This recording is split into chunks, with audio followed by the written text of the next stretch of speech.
Hello નમસ્કાર વિદ્યાર્થી મિત્રો. તો વિદ્યાર્થી મિત્રો, ધોરણ 10 પ્રિલિમિનરી પરીક્ષા 2025-26 ધોરણ 10 વિષય છે વિજ્ઞાન. તો વિદ્યાર્થી મિત્રો, વિજ્ઞાન વિષયના પ્રશ્નપત્રોનું આપણે સોલ્યુશનની જો ચર્ચા કરીએ તો વિદ્યાર્થી મિત્રો, જે આપણી પાસે વિદ્યાર્થી મિત્રો શું છે, કુલ 80 ગુણનો પ્રશ્નપત્ર છે. સૂચનાઓ આપી છે.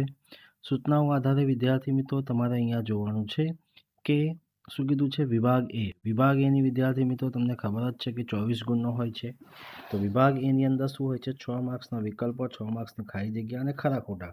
તો ચલો આપણે સૌથી પહેલા વિદ્યાર્થી મિત્રો આપણે વિકલ્પોની ચર્ચા કરીએ. તો પહેલો પ્રશ્ન છે, પાણીની સ્થાયી કઠિનતા દૂર કરવા માટે નીચે પૈકી કયા પદાર્થો ઉપયોગી છે? તો સાચો જવાબ છે ઓપ્શન બી, ધોવાણો સોડા.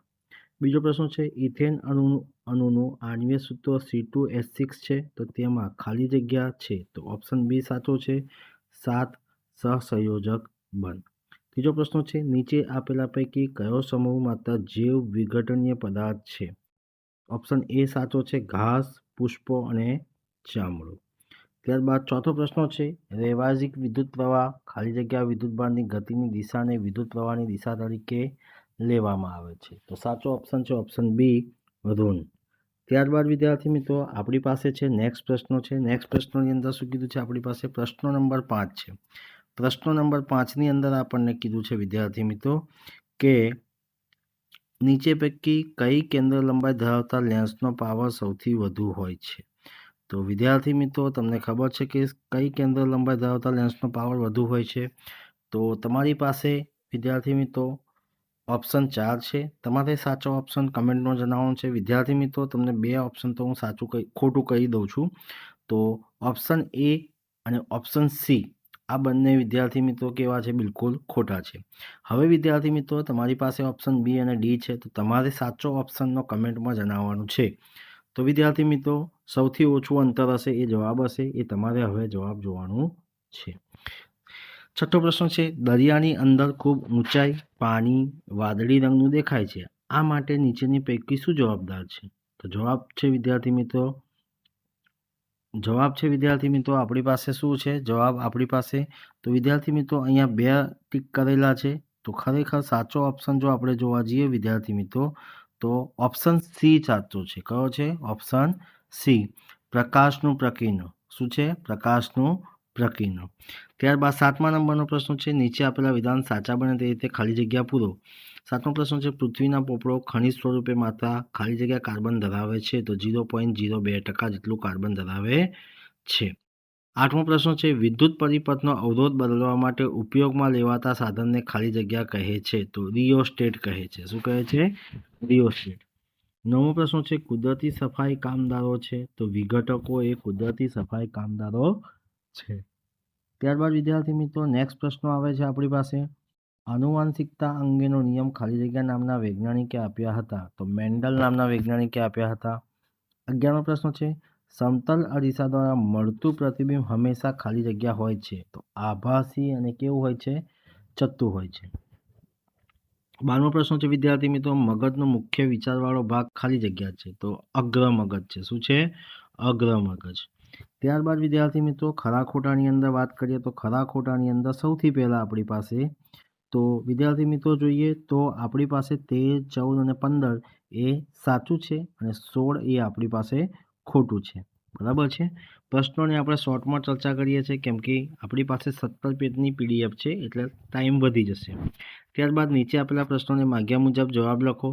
ચેતાકોષના મુખ્ય 3 ભાગોના નામ જણાવો. ચેતાકોષ જે છે એના મુખ્ય 3 ભાગો કયા કયા છે? કોષકાય, ચેતાક્ષ અને શિખાતંતુ. 18મો પ્રશ્ન છે, માનવ વસ્તીમાં કઈ ભિન્નતા સ્પષ્ટ જોવા મળે છે? તો જવાબ છે વિદ્યાર્થી માનવ વસ્તીમાં મુક્ત અને જોડાયેલા એમ 2 પ્રકારના કર્ણપલો સ્પષ્ટ જોવા મળે છે. મોતિયો એટલે શું?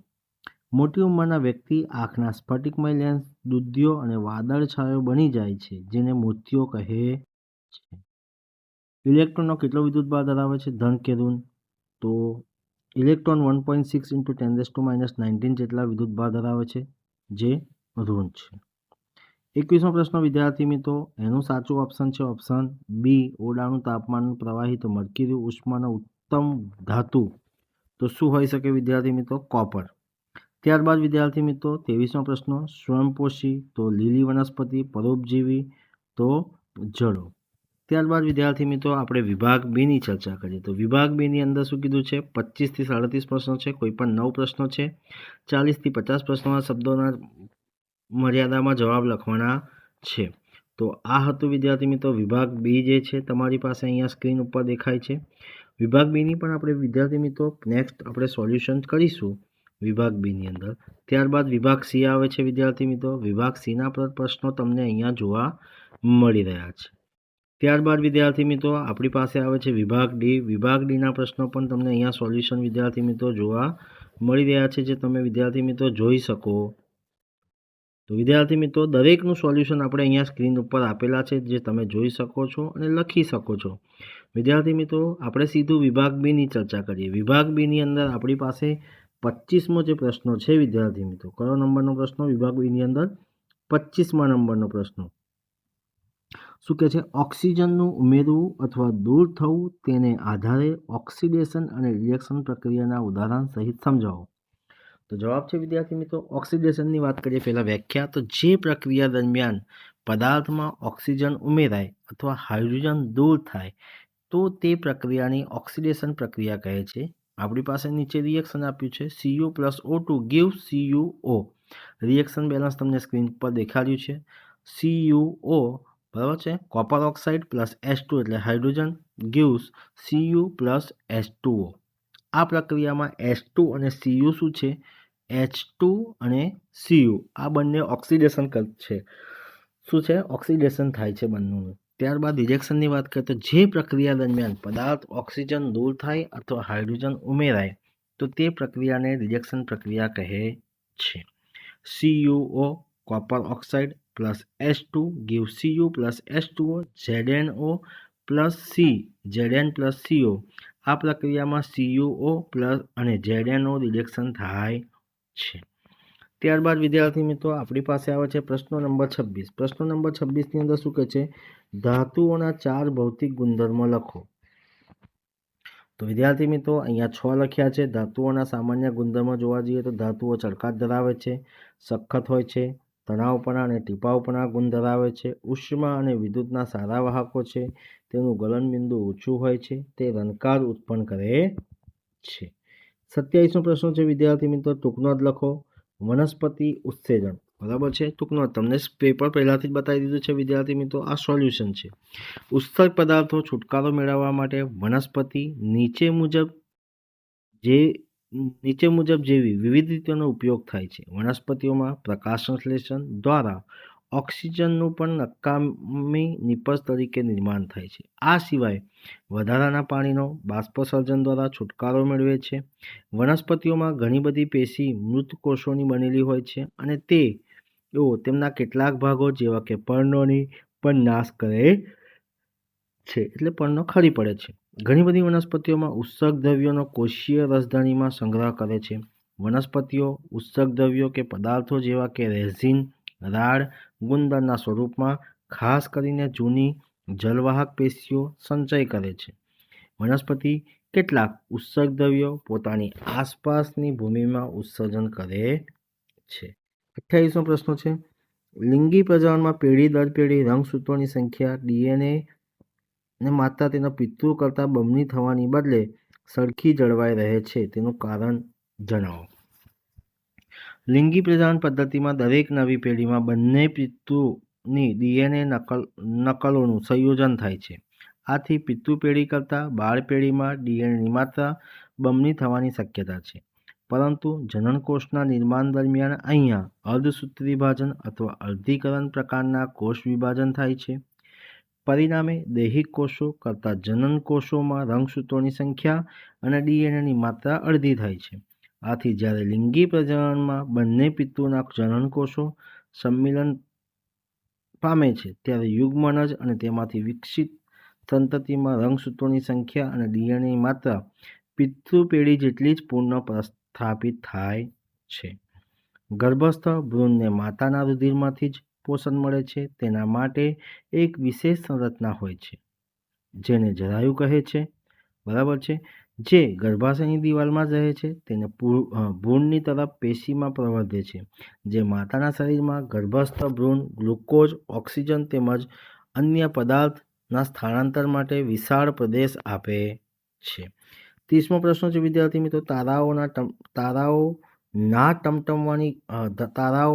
ટમટમવાની ઘટના સમજાવો.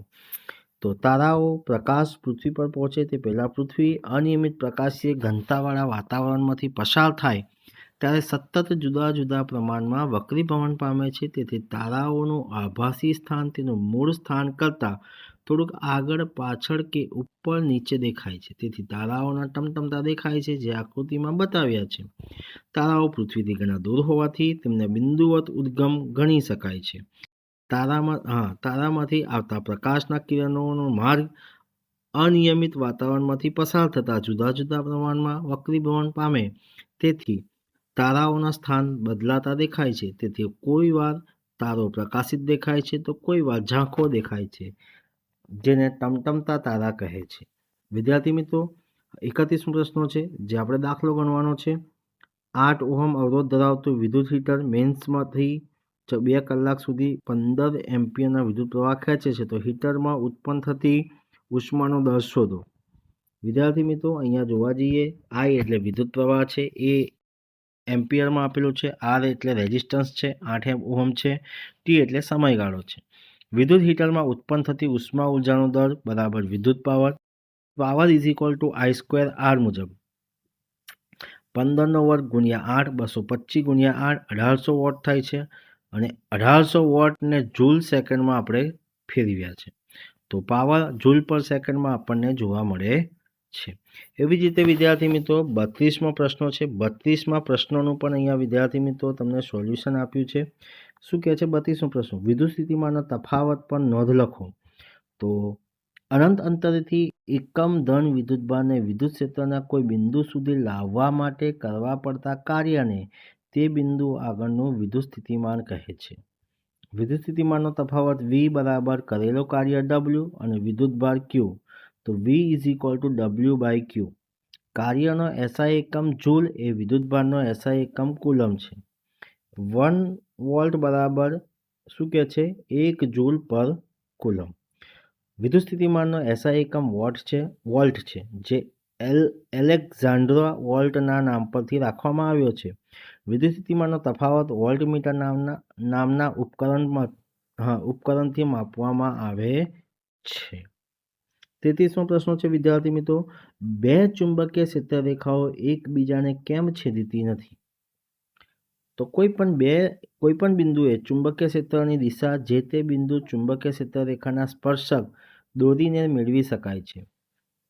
જો છેદન બિંદુ પાસે ચુંબકીય ક્ષેત્રની 2 દિશાઓ ધારીએ તો 2 ચુંબકીય ક્ષેત્ર રેખાઓ એકબીજાને છેદે, પરંતુ આ બાબત શક્ય નથી, કારણ કે ચુંબકીય ક્ષેત્ર એ અવકાશમાંથી આપેલા બિંદુઓનો સદિશ રાશિ છે. પરિણામે તેને માત્ર એક જ દિશા હોઈ શકે છે. આથી 2 ચુંબકીય ક્ષેત્ર રેખાઓ એકબીજાને છેદતી નથી. 34મો પ્રશ્ન છે વિદ્યાર્થી મિત્રો, સમજાવો. બગીચાને કૃત્રિમ નિવાસન તંત્ર ગણવામાં આવે છે. એક વિસ્તારના બધા સજીવો અને પર્યાવરણના અજૈવિક ઘટકો સંયુક્ત રીતે નિવાસન તંત્ર રચે છે. બરાબર છે. બગીચામાં વિવિધ વનસ્પતિઓ જેવી કે ઘાસ, વૃક્ષ, ગુલાબ, મોગરો, સૂર્યમુખી વગેરે જેવા સપુષ્પ છોડ ઉપરાંત વૃક્ષો તેમજ વિવિધ પ્રાણીઓ જેમ કે દેડકો, અળસિયા, નાના જીવજંતુઓ, ખિસકોલી, પક્ષીઓ વગેરે જોવા મળે છે. આ બધા સજીવો એકબીજા સાથે પરસ્પર આંતરક્રિયા કરે છે. આ સજીવોની વૃદ્ધિ, પ્રજનન તેમજ અન્ય ક્રિયાઓ નિવાસન તંત્ર અને અજૈવિક ઘટકો જેવા કે પ્રકાશ, પવન, પાણી, ભેજ, ખનિજ દ્રવ્યો, ભૂમિ વગેરે દ્વારા અસર પામે છે. આમ બગીચો એક નિવાસન તંત્ર છે. સામાન્ય રીતે બગીચાનું નિર્માણ માનવી દ્વારા કરવામાં આવે છે. આથી જ બગીચા કૃત્રિમ નિવાસન તંત્ર ગણવામાં આવે છે. 35મો પ્રશ્ન છે, નિવાસન તંત્રમાં સૌર ઉર્જાનો પ્રવેશ સ્વયંપોષી વડે થતી પ્રકાશ સંશ્લેષણની ક્રિયા દ્વારા થાય છે. બરાબર છે. સ્વયંપોષી લીલી વનસ્પતિ દ્વારા ગ્રહણ કરાયેલી ઉર્જા પૂર્ણ સૌર ઉર્જામાં પરાવર્તિત થઈ શકતી નથી. લીલી વનસ્પતિમાંથી ઉર્જા ક્રમશઃ ઉપરના પોષક સ્તર તરફ સ્થળાંતરિત થાય છે. ઉપરના સ્તરની નીચે સ્તરમાં નહીં, તૃણાહારીઓ દ્વારા મેળવાયેલી ઉર્જા ઉત્પાદકો તરફ જતી નથી. આમ વહન પામેલી ઉર્જા નીચલા પોષક સ્તરે પ્રાપ્ય બનતી નથી. આમ નિવાસન તંત્રમાં ઉર્જાનું વહન એ એક જ દિશામાં થાય છે. 36મો પ્રશ્ન છે, આકૃતિમાં દર્શાવેલા એ નિર્દેશિત રચના ફેફસામાંથી આવતી ફુફ્ફુસીય શિરા તથા બી ફેફસા તરફ જતી ફુફ્ફુસીય ધમની દર્શાવે છે. સી નિર્દેશિત ભાગ ધમની જ્યારે ડી નિર્દેશિત ભાગ શિરા છે. ત્યારબાદ વિદ્યાર્થી મિત્રો આપણી પાસે 37મો પ્રશ્ન છે. વિભાગ બી નો લાસ્ટ પ્રશ્ન છે. અહીંયા વિદ્યાર્થી મિત્રો શું કહે છે? 37મા પ્રશ્નની ચર્ચા જો કરીએ તો પ્રશ્ન કહે છે આપણી પાસે કે ધાતુઓના સાધનોને અર્થિંગ કરવું કેમ જરૂરી છે? તો ઇલેક્ટ્રિક ઇસ્ત્રી, ટોસ્ટર, ટેબલ ફેન, રેફ્રિજરેટર વગેરે સાધનો ધાતુનું આવરણ ધરાવતું હોય છે.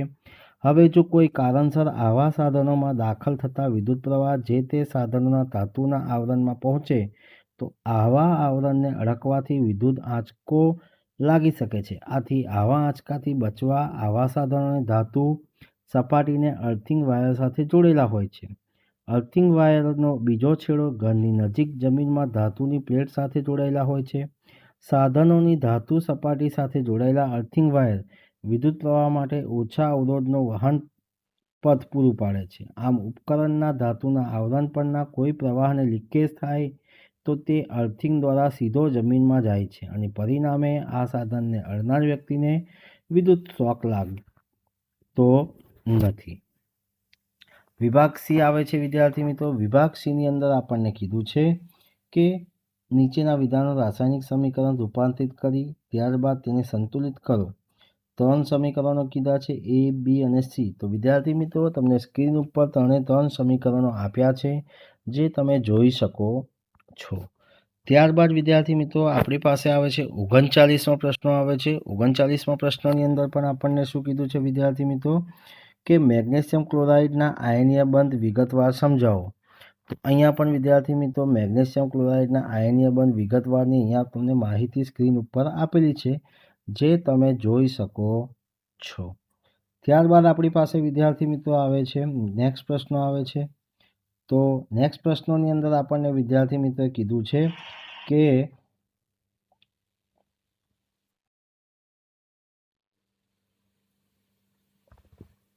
નેક્સ્ટ પ્રશ્નોનું સોલ્યુશન પણ અહીંયા વિદ્યાર્થી મિત્રો તમને આપેલા છે જે તમે જોઈ શકો છો.